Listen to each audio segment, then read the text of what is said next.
মেঘা তার সন্তানকে বুকে জড়িয়ে ধরে কিভাবে ঘুমে আসক্ত হয়ে আছে, যা দেখে আমার মনে একটু মায়া হলো। পরক্ষণে ভাবলাম, এখন তো মায়া দেখালে কাজ হবে না, যা করার এখনই করতে হবে। এই ভেবে ছুরিটা বের করে যেই না মারতে যাব, এমন সময় পিছন থেকে, ধর্ষণ করার পর আবার খুন করতে এসেছিস, তোর এত বড় সাহস! কথাটি শুনে পিছনে তাকিয়ে দেখি একজন মহিলা এইসব কিছু বলতাসে। জিজ্ঞাসা করলাম, তুই কেমন করে জানিস এই পাগলিটাকে আমি ধর্ষণ করছি?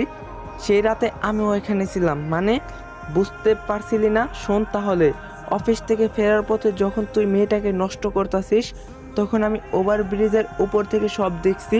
কতই না আকুতি মিনতি করছে মেয়েটা তোর হাত থেকে বাঁচার জন্য, কিন্তু তোর নিষ্ঠুর মনে একটু মায়া আসেনি।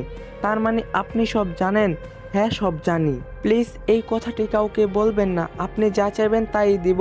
সত্যি দিবি? হ্যাঁ দিব, কিন্তু